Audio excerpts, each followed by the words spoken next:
Hello, friends. Look, I got a halo.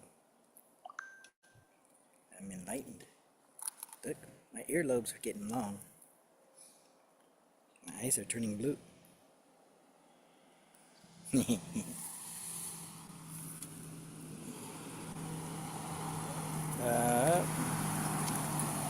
I'd like to share.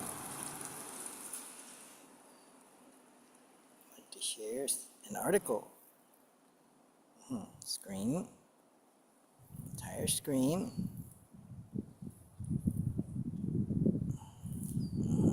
Is it this one?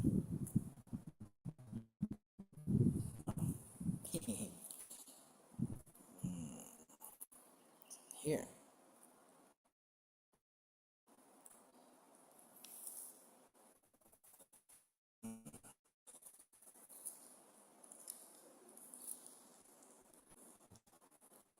Will this work?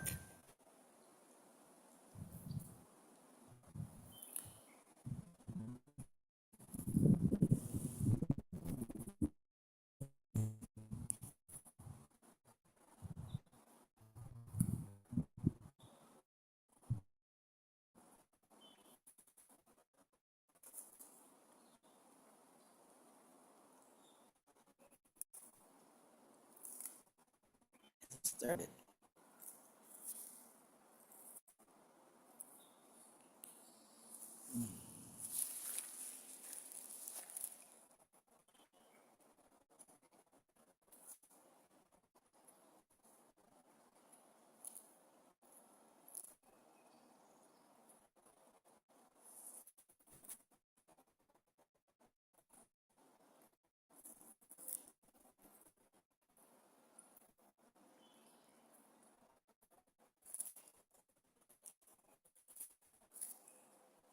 Can't get it to play.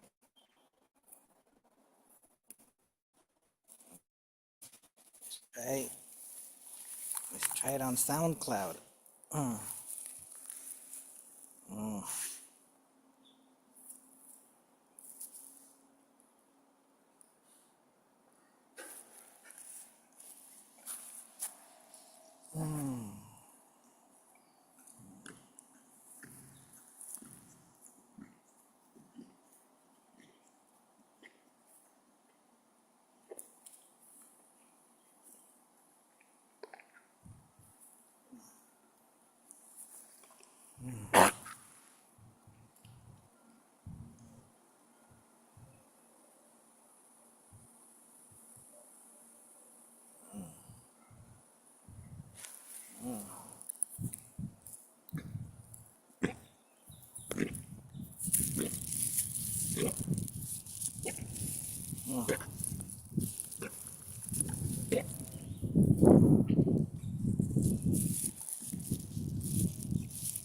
Did you hear any vomiting noise? That was the dog.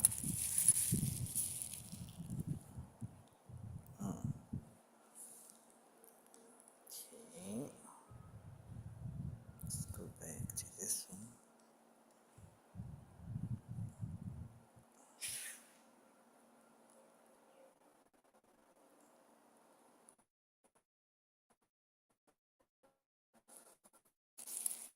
This opens the SoundCloud.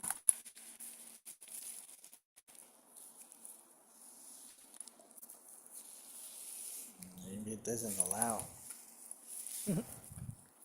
Oh, here it is.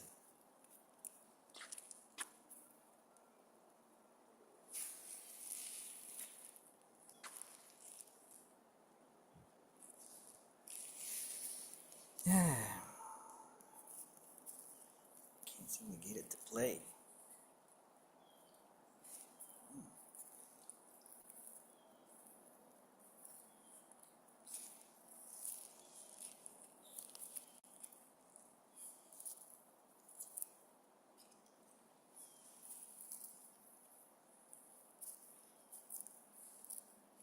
It's not working.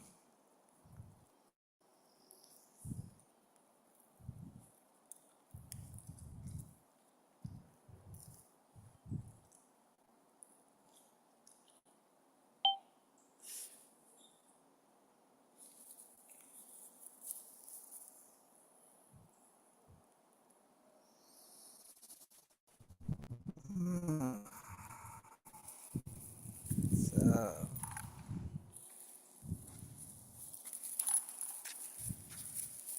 9-minute read. Being alone together. What, 13 silent meditation retreats taught me about grief. No, taught me about solitude, grief, and showing up for the world. Okay.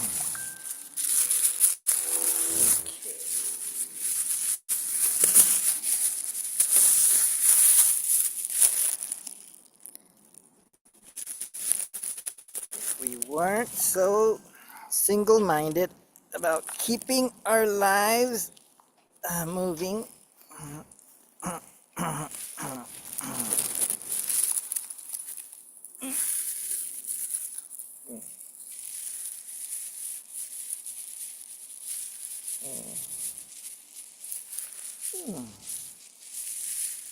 sorry. Okay, come back to this. Okay.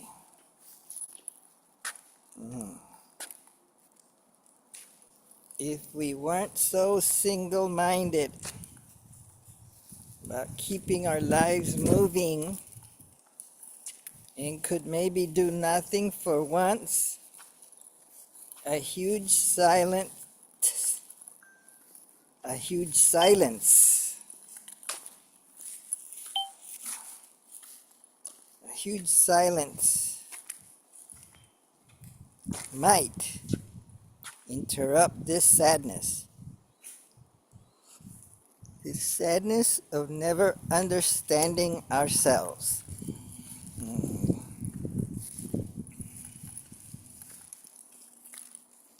If we weren't so single-minded about keeping our lives moving and could maybe do nothing for once, a huge silence might interrupt this sadness of never understanding ourselves. Pablo Neruda, Keeping Quiet.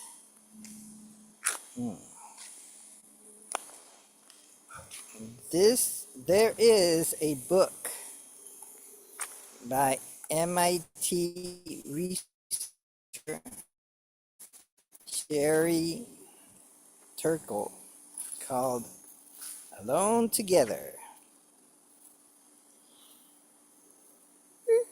Let's put it this way.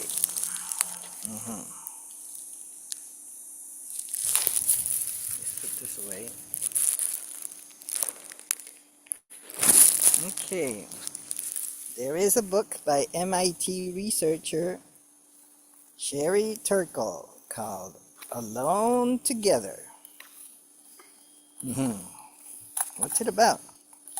Well, I'm glad you asked. It's about technology and about how our devices leave us lonely in company. Connected to everyone in the world, possibly.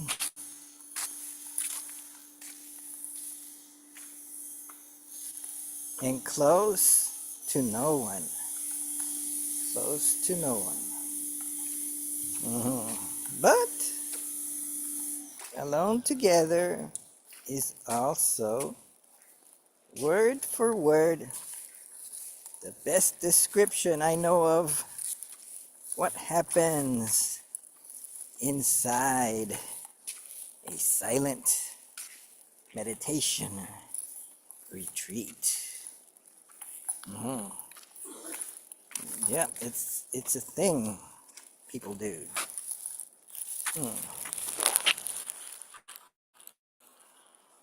What happens inside? That might be a good question to ask my favorite AI.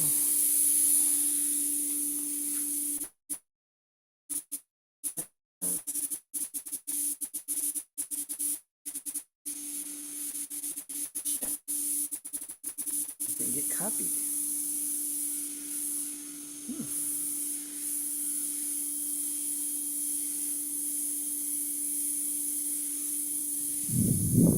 Get copied there.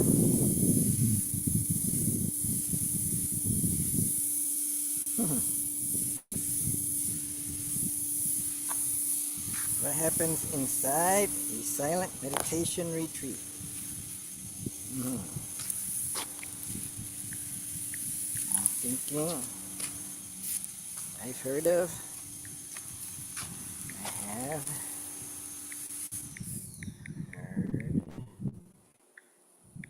of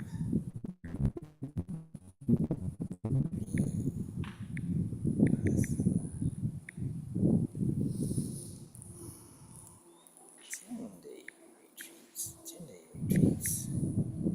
10-day. 10-day.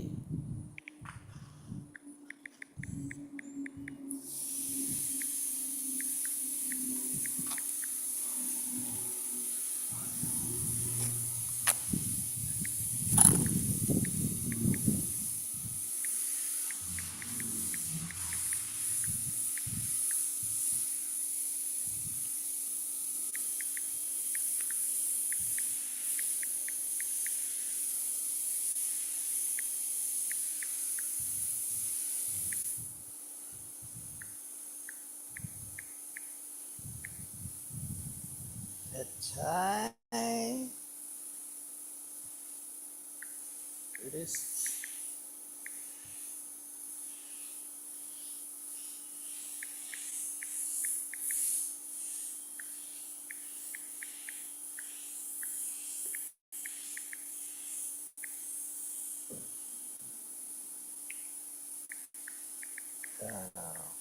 What?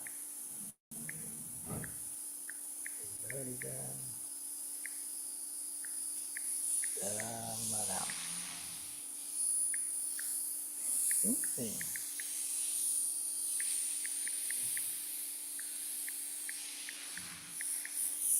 They don't have them.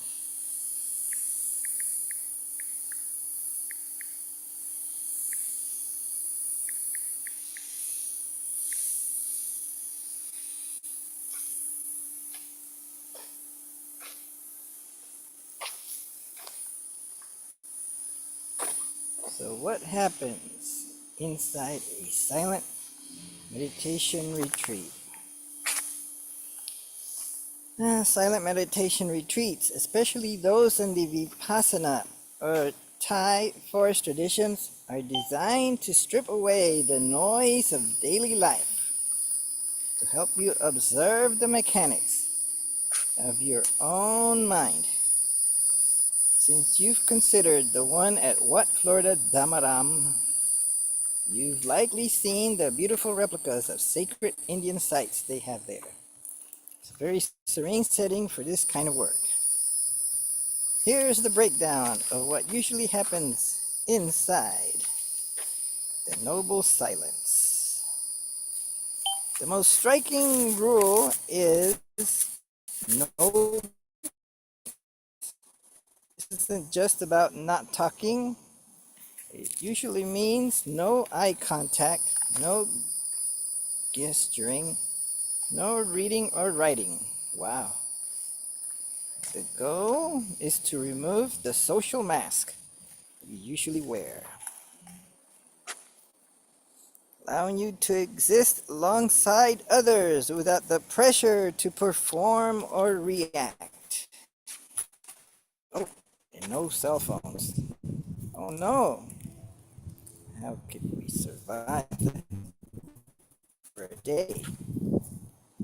Let alone, I don't know, 7, 8, 9, 10 days? A sample schedule. Most retreats follow a rigorous monastic style schedule. It often looks something like this. 4 a.m. Wake up bell. 4:30 a.m. to 6:30 a.m. First meditation session. Usually in the hall or in your room. 6:30 a.m. breakfast. Traditionally vegetarian.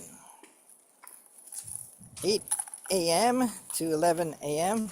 alternating sitting and walking meditation. 11 a.m. lunch. Often the last solid meal of the day in many Thai traditions. 1 to 5 p.m. intensive meditation blocks and perhaps a brief interview with a teacher. Wow. Meditation blocks for a whole 4 hours. It could be what, 4, 5 or 6 or 7 meditations with breaks. Let's see, breaks in between them. Okay. Then there's a 5 p.m. tea time and light snack. All right. And then a Dharma talk. An evening lecture on Buddhist philosophy or technique. 9 p.m. retire for the night. 9 p.m. retire for the night. So what happens? The mental journey.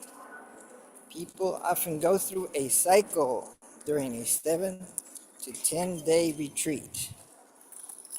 Day 1 through 3, the struggle. Your mind is incredibly loud. You'll remember random song lyrics, old arguments, or worry about your to-do list.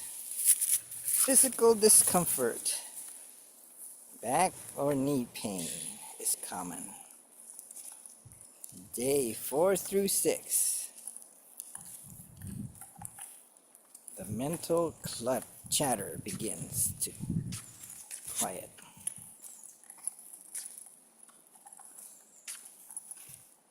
You start noticing subtler things. The sound of a bird, the texture of your breath, or how specific emotion feels physically in your body. Day 7 through 10, clarity and integration. You may experience moments of deep stillness or insight into your habits. The final day usually breaks the silence to help you transition back to the real world. What Florida Damaram specific details? You're correct. What Florida Damaram Kissimmee typically holds intensive retreats towards the end of the year. For 2026, they have a winter 10-day meditation retreat listed in their calendar for December. These retreats often follow the Thai forest tradition, which emphasizes mindfulness and a simple, disciplined life. If you decide to go, it is worth noting that while the silence can be intimidating, many people find that the lack of social expectation is actually the most liberating part of the experience. So, since you've looked into this before, was there a specific part of the retreat, the silence or long meditation hours, that made you hesitate the first time? Oh, okay. Very good. Oh.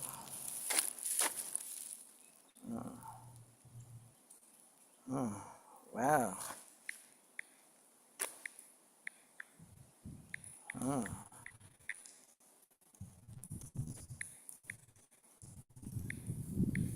Mm. Mm. Mm. Okay. I design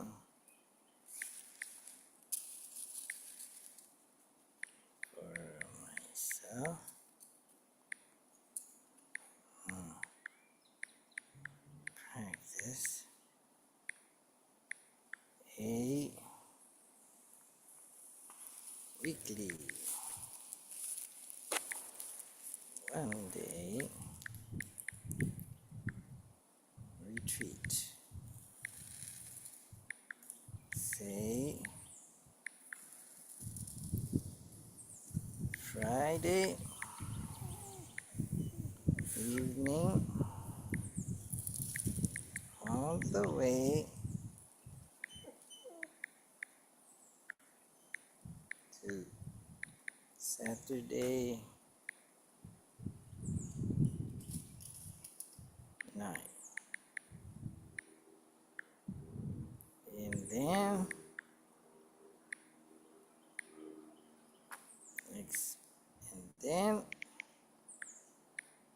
after a few months, expand it to a whole weekend. And then expand it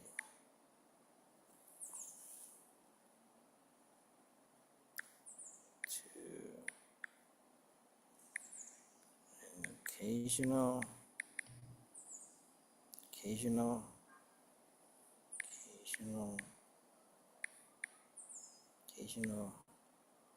for-day week. And then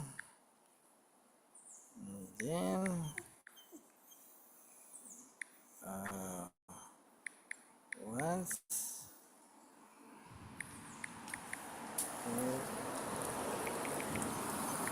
in a while, 5-day.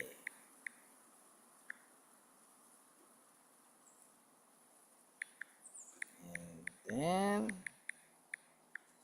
once a year, 8 or 9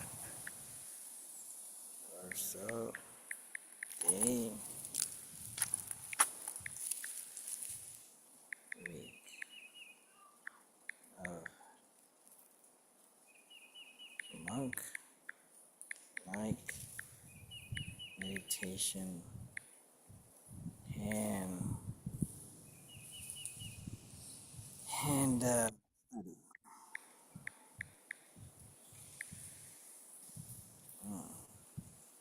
wow. Oh man.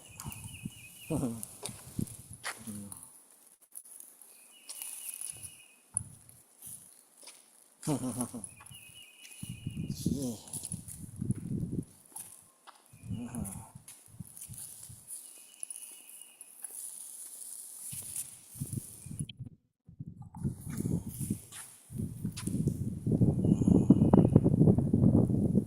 Hello, Abhishek Shukla. Welcome.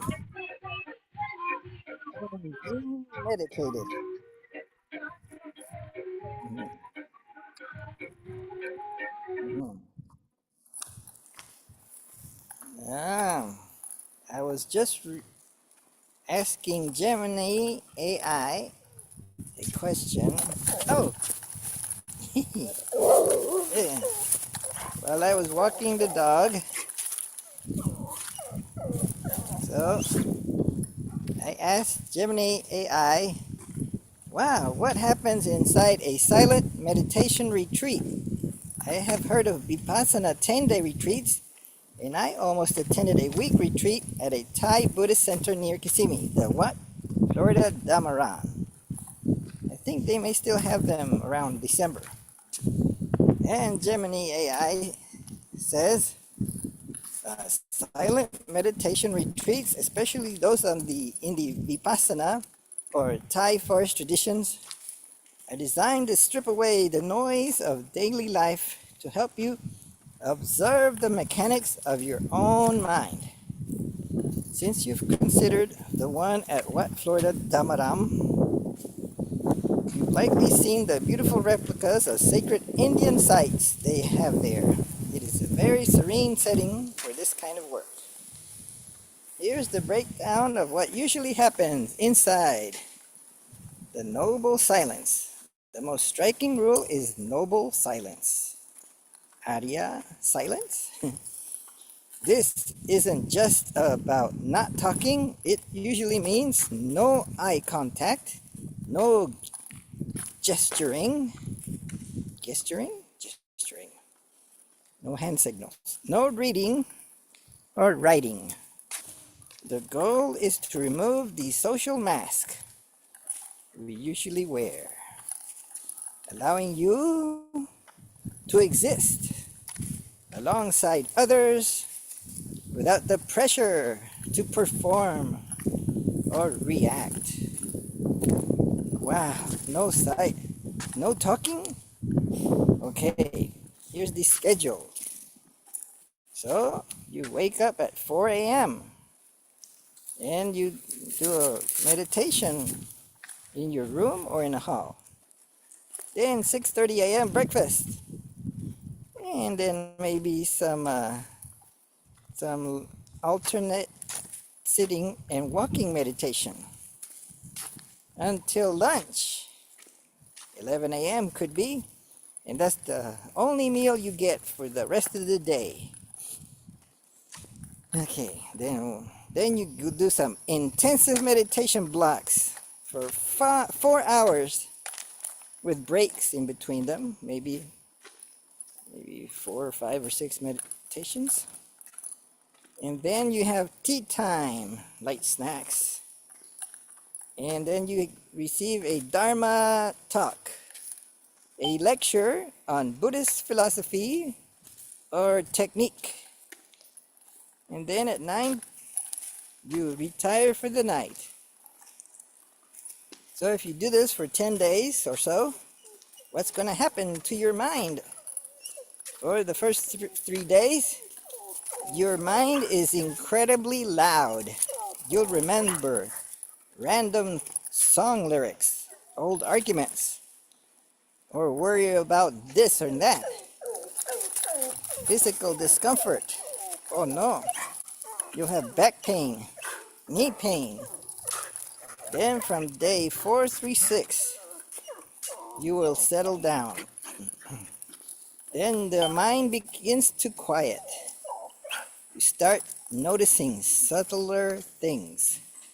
The sound of a bird, the texture of your breath, or how a specific emotion feels physically in your body. And then day 7 through 10, clarity and integration. You may experience moments of deep stillness or insight into your habits. And the final day, you break the silence to help you transition back to the real world. Okay, oh my.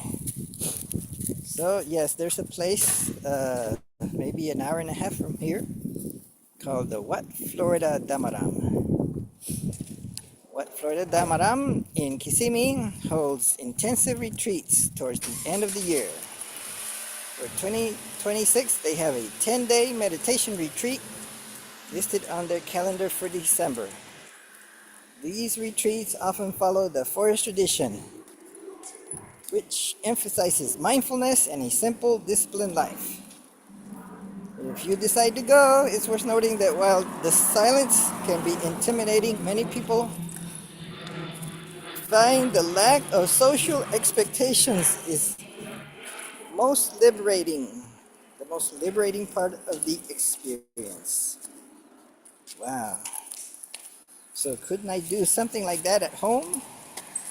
Like do one whole day retreat every Saturday and then increase it little by little. Maybe after a few months, do 2-day retreats on weekends. And then maybe every now and then 3 or 4-day retreats.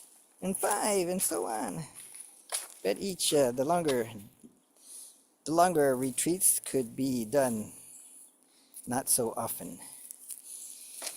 Wow, that is actually a very strategic and sustainable way to build what meditators often call a momentum of mindfulness. Jumping straight into a 10-day retreat can be a massive shock to the nervous system. So, building a tapered practice allows you to develop the concentration muscles needed for longer stretches. So, here's a blueprint of how I can structure the self-guided home retreats. Phase 1, the 1-day Sabbath of Silence. Friday night, Saturday night. The goal here is to transition from a busy work week into a state of stillness. Yeah, maybe you could start Friday nights at 6 p.m. Power down, turn off your phone and computer. Clean your space so you aren't distracted. And then you might have a short 20-minute sit, followed by reading a short piece of philosophy or a Dharma talk to set the intention. Then Saturday morning, 45-minute sit, 30-minute slow walking meditation, breakfast in silence. Then in the midday, a longer sit. Then in the evening, review a lecture or text. And then Saturday evening, break the silence. Phase, each phase getting longer and more involved. Okay, very good. Thank you very much.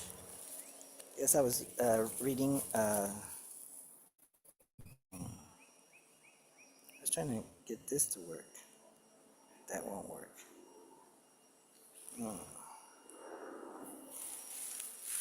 Let's see. Oh, here it is. So, wow. Oh, okay. Here it is. So here's someone. Oh,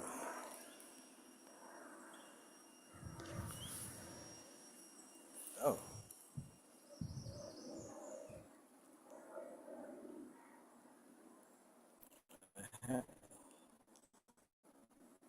Oh no. What is it?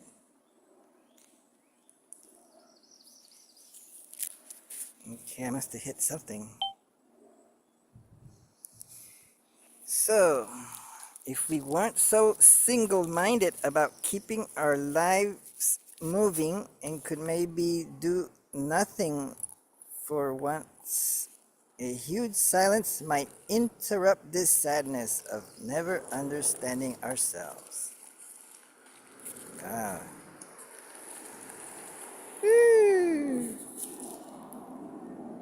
There is a book by MIT researcher Sherry Turkle called Alone Together. It is about technology, about how our devices leave us lonely in company, connected to everyone and close to no one. But alone together is also word for word,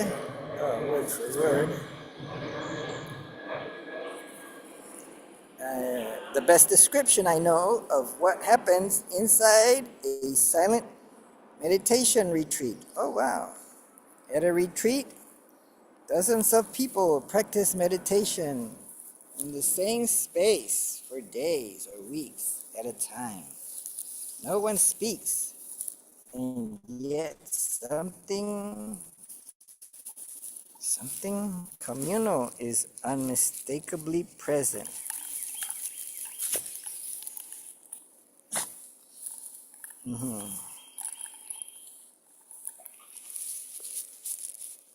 What happens?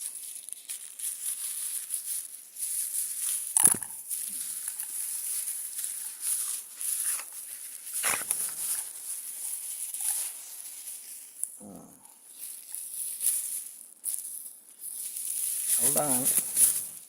I'm picking up the poopy.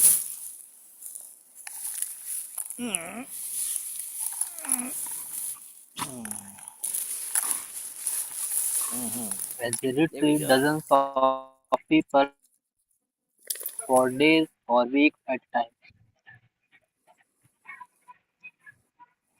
Hmm.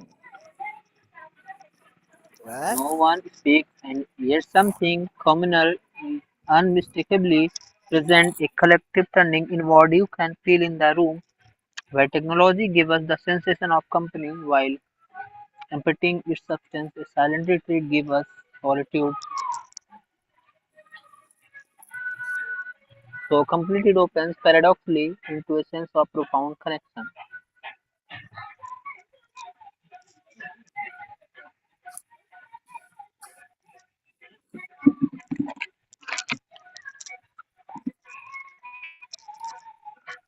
I have been sitting in that paradox for a decade and more. I spent the month of March at Spirit Rock Meditation Center in Northern California, my first month-long retreat and my 13th in as many years.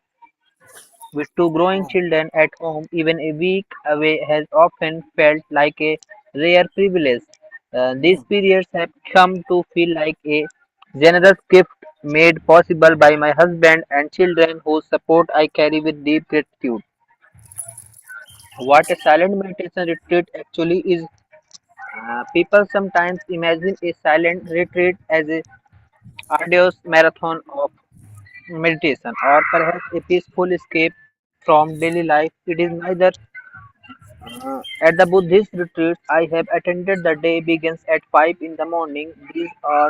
There are no devices, no reading, no music, no Oh conversations. no. Formal sitting and walking meditations alternate throughout of the day, and meals and daily chores are folded into the practice too. Everything is simplified until the mind has very little else to do but be present. The whole structure of the retreat hosts the logistic, allowing your energy to turn inward and mindfulness to become continuous. A retreat is not a vacation. Charlotte Jokobek described the experience in a Zen meditation hall plainly. A Zendo is not a place for bliss and relaxation, but a furnace room for the combustion of our egoistic delusions. What tools do we need to use? Only one we all heard of it, and we use it very seldom. It's called attention. Oh no. Deep practice, deep practice sustains over days of silence, works like a refining fire, holding condition steady long enough for what is false or habitual to burn away on its own. What is left tends to be clearer and more true than what we usually take ourselves to be. Silent retreat is not for everyone. For people carrying certain kinds of psychological difficulty, extended silence can amplify rather than settle what is already overwhelming. The foundation in meditation practice is useful before stepping into a retreat like this. The form I discuss here is Buddhist, though the understanding its rests on is old and wide. The indigenous vision quest, the aboriginal walked about the Joes hit Godut, the Christian desert tradition. Across cultures and centuries, people have known that something essential becomes audible only when you turn away from the world long enough to hear it.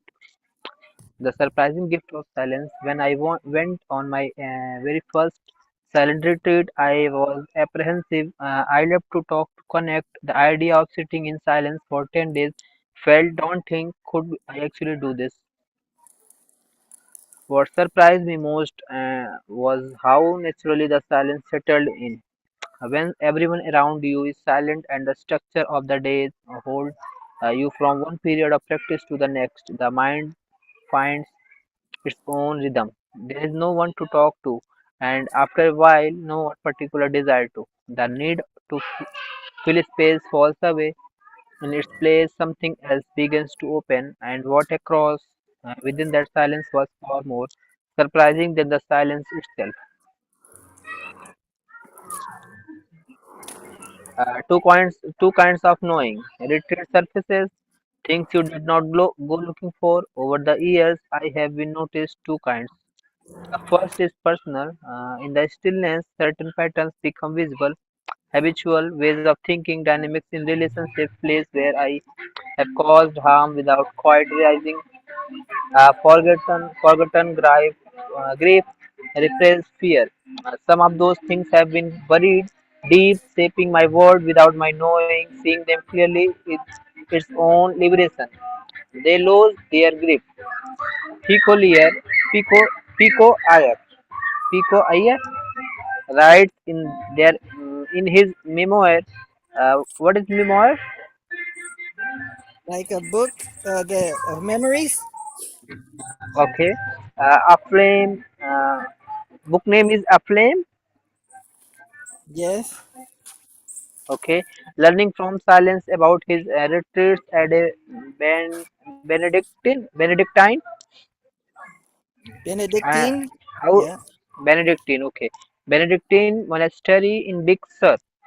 He observed that people often arrive hoping to escape something and find instead that they run right up against in its silence.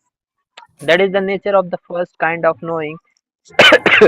It finds you whether you are looking for it or not.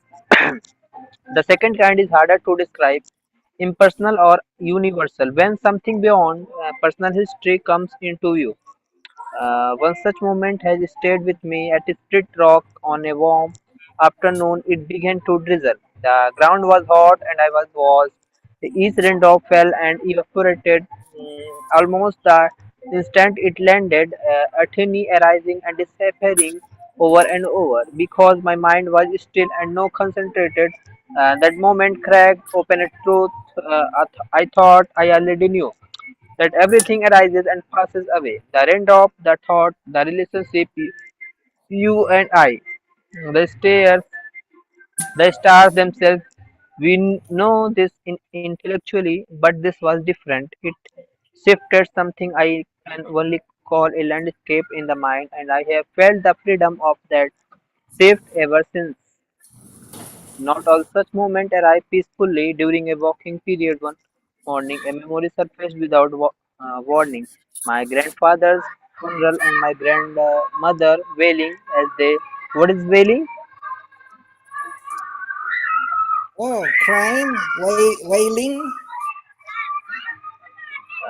Like depressed?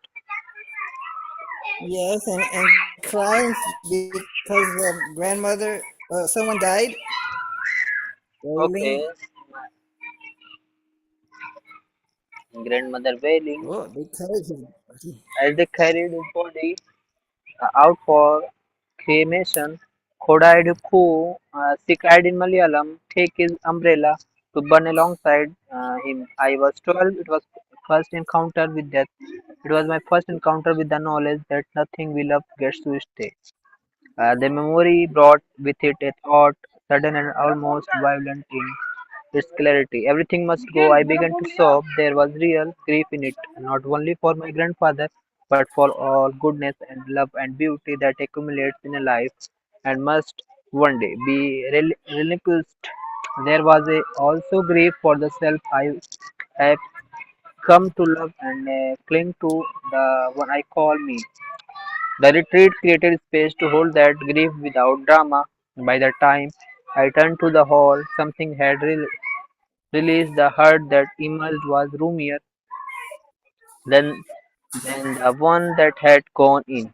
One of my teachers, Gil Fronsdal, has spoken of how in time the practice starts to do the practitioner. Over many retreats I have learned to trust this. There is a process unfolding that the practitioner does not manage so much as allow. When knowing is not enough. What do you think about that? When knowing is not enough? What knowing? No, when knowing is not enough. Oh no, we have to know even more. No, we have to do something other than knowing. For Maybe. according to my point of view, I never think that my knowing is enough. Oh wow. I always think in all scenarios that my knowing is not enough in any cases.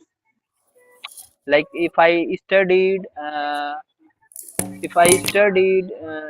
any topic in compiled design, like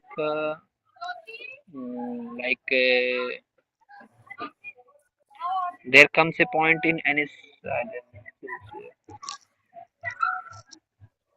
like I studied a topic in compiler design like first and follow, but I never think that my knowing is enough. Learning is never enough. There comes a point in a sincere spiritual life when understanding is no longer the question. We may know the language of Advaita or of the Buddhist sutras. We may even recognize the pattern of as they arise. The contract and the grasping, but still something remains unchanged. The knowing only sits in the mind; it has not moved our body, or sunk into our bones, into the way we actually live and respond and relate. There is a gap between what we understand and what we are. Wow. Retreat closes the gap. As I explored in an earlier piece, the wisdom we are seeking is already present within us. The way Michelangelo described the sculpture as already living inside the marble. What Guru Nitya found in silence. My own Guru Nitya Chaitanyati undertook an unbroken vow of silence lasting 18 months in the 1950s. He retreated to a small outbuilding near his family home in Kerala, cut himself off from newspapers and visitors, and spent his days in quiet contemplation. The first days were not peaceful. In his autobiography, Love and Blessings, he described the initial experience as falling into a great abyss, somewhat like Alice going down the rabbit hole. There was fear and intense loneliness. He wrote about a sense that the ground had been pulled away, but he stayed. Over time, something changed. What he noticed first was a loosening of two mental habits. The first was the tendency to hook each passing thought onto a chain of associated memories, and the second was the compulsive need to resolve every question the mind posed. Both simply fell away. Oh no.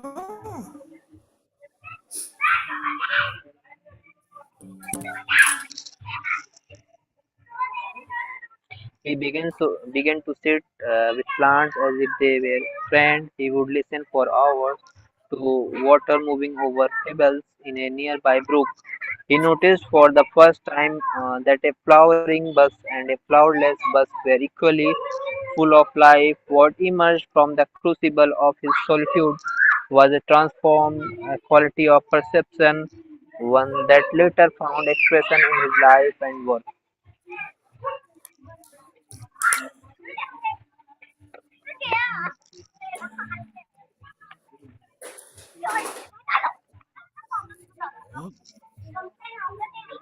Reading his account across the distance of decades, what strikes me is how precisely that arc mirrors what so many practitioners discover. The fear at the threshold we slowly unwind into a new way of seeing the world, Oh no. seeing the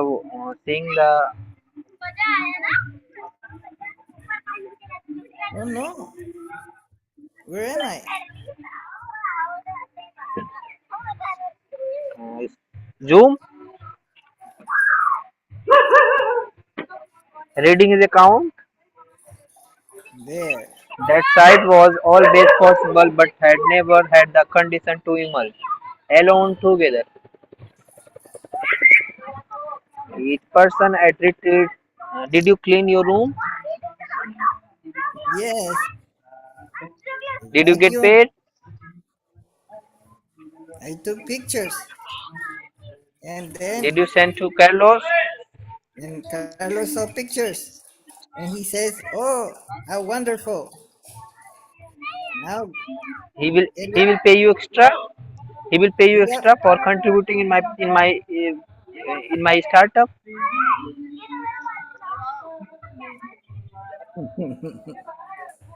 He said, "Hurry up and get to work." And what about paid last week payment? Maybe he will pay me now. Okay, each person at retreats takes on a daily walk, meditation, washing dishes, cleaning toilets, sweeping floors, Hmm. chopping vegetables, Oh, I have to do that. alone together. Oh, do you do only two things in out of them. You only uh, wash dishes and chopping vegetables. You did not clean toilets. You did not sweep floors. You did not do daily work meditation. Oh, I have to sweep And floor. what I do? Hurry, hurry. What I do? I do daily work meditation. I wash dishes. I clean toilets. I sweep floors. I chop vegetables. I do everything so that Wow. no one has to think about the logistic of living. What is logistic? Logistic means unity. Mm, logistics? Maybe it means Something the something means the where mind used. the all these things that you have to do and plan for doing every day. Related to logic. Why is it logistics? Why? Tell me Do why. do you know do you know what is What is what is physics? logistics?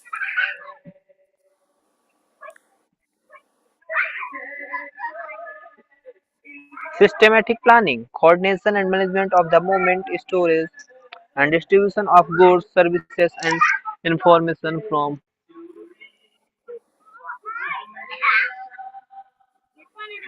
Mm.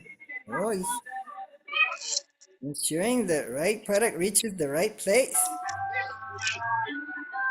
What about logistics at home? Logic of living.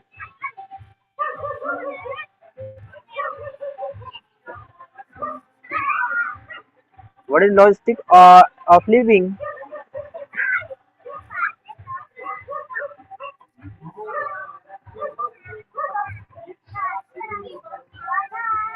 Oh,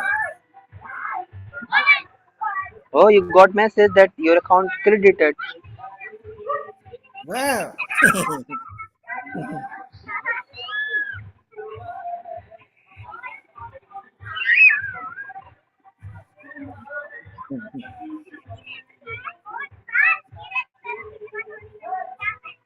Oh, you share your screen.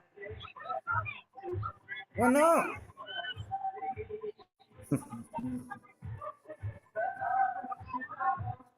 Logistics of living.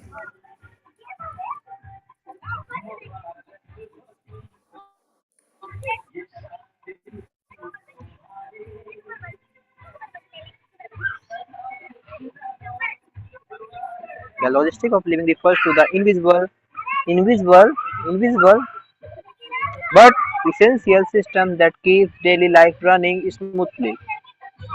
The Wow. coordinated movement, storage, and management of goods, services, and resources from their origin to the point of where they are consumed.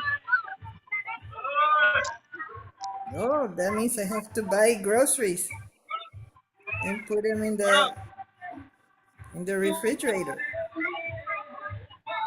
Mhm.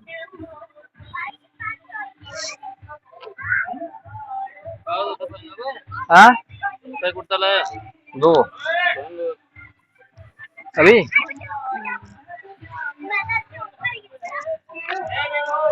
ऐसे सही सही तो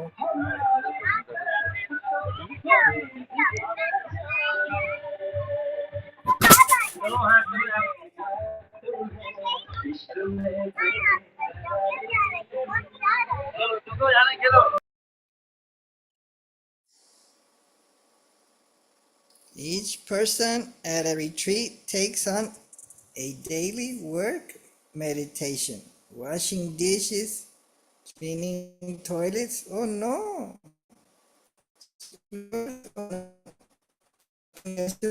Oh no.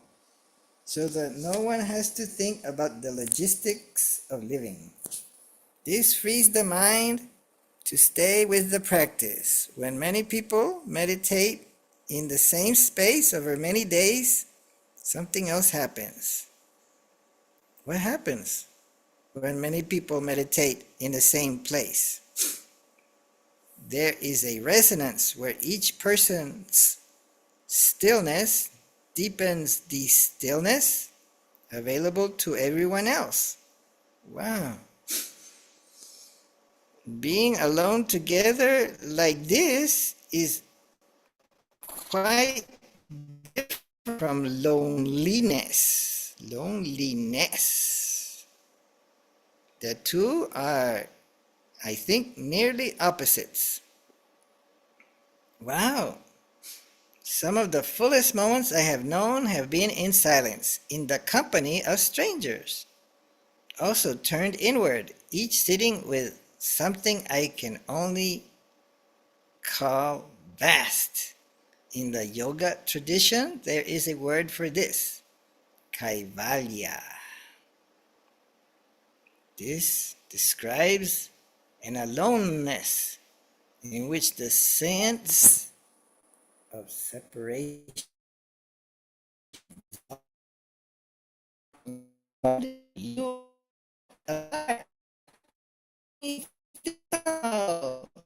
kaivalya. Kaivalya. Kaivalya. In yoga tradition, this is called kaivalya. Aloneness, alone, not loneliness, aloneness, where you feel that you are not separate. I have had moments in the retreat when this boundary between inside and outside simply becomes unconvincing. Wow. The practice and the practitioner, the silence and the one sitting in it no longer feel like separate things. Does duration matter? Oh no. Duration means how many days? Is 6 days enough? Why 10 days? Too much. In a week-long retreat, the first few days are spent just unwinding from everyday life. Then the body settles. Well, maybe you have some body aches sitting. The mind begins to quiet, and just as the practice is deepening, it's time to go home. Oh no, I want to stay. There is real value in a shorter retreat, but there's also a kind of longing at the end, a sense of having only just arrived somewhere interesting. Wow. I remember how much mental energy my early retreats consumed. Was I walking slowly enough? Was I doing it right in those days before the teacher interview? I would find myself rehearsing what I planned to say, then second guessing whether it sounded too eager to impress.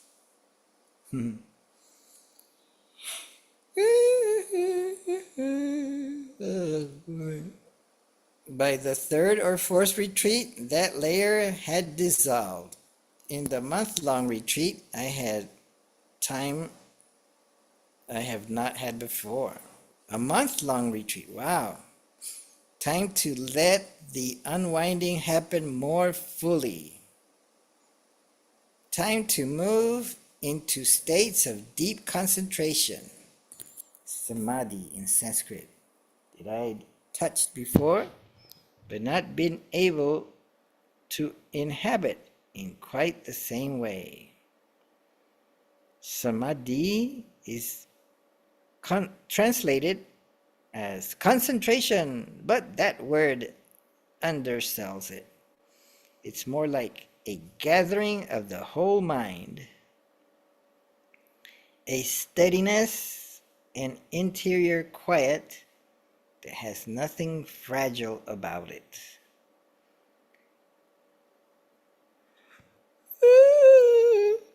Sometimes samadhi is like opening into spaciousness or luminosity, could be described. So, what becomes possible in that depth of stillness is something I find hard to overstate.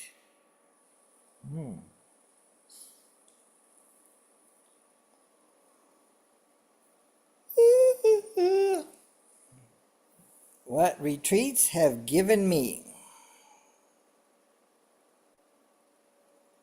over 13 years and 13 retreats. Wow, one retreat every year. Something has happened to my mind, to her mind. Something has shifted. I find myself less reactive, less given to grievance. Joy comes more readily. The things that used to snag and hold old enchantments, anxious anticipations, adhere less than they used to. I find a growing trust in life itself. More importantly, my capacity to hold suffering, my own and that of others, has deepened. None of this arrived all at once. It is the slow work of daily sitting and periodic retreat, each deepening the other. Whatever freedom and compassion these years have cultivated in me, their real measure is whether they make me more present for others, more capable of care.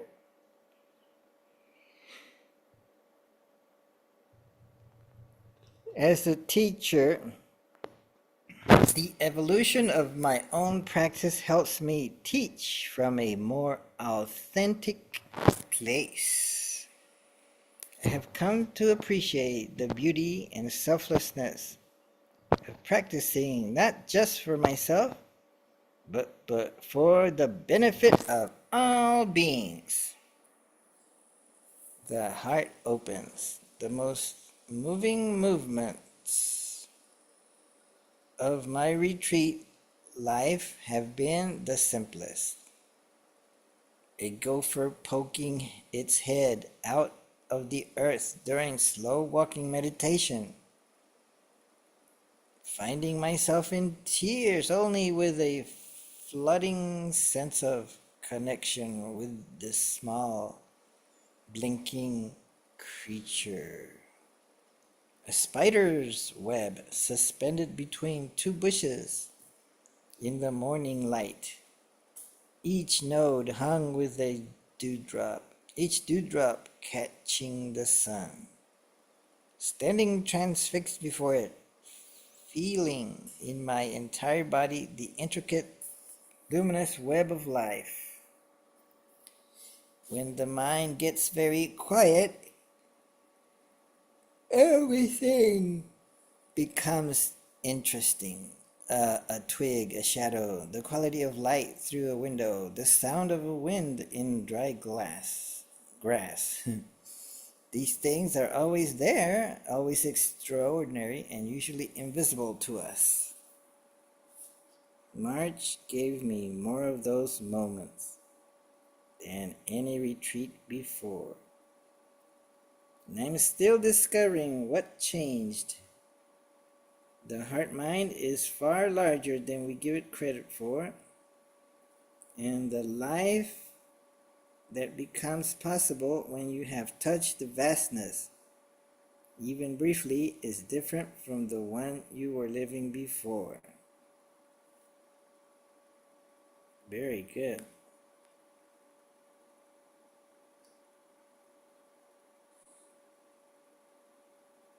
How come I can't hear it?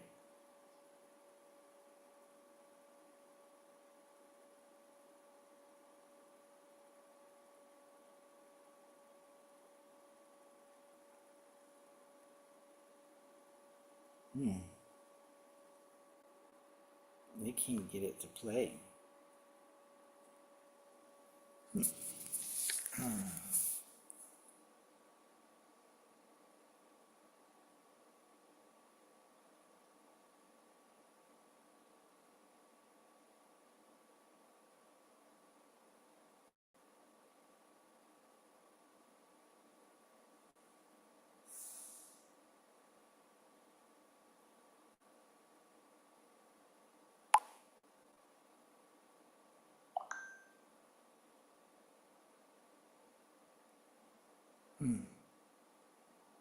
Okay.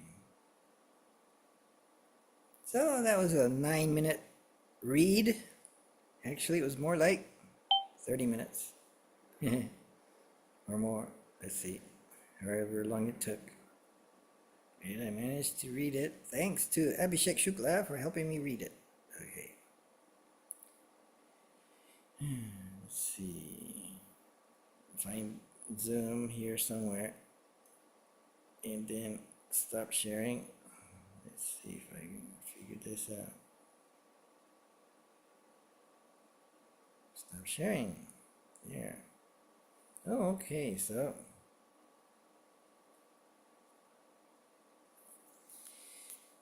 I hope you enjoyed this episode of being meditated. I am. What's it like to be meditated? Instead of meditating, I am doing the meditation. What if the meditation is being done on me?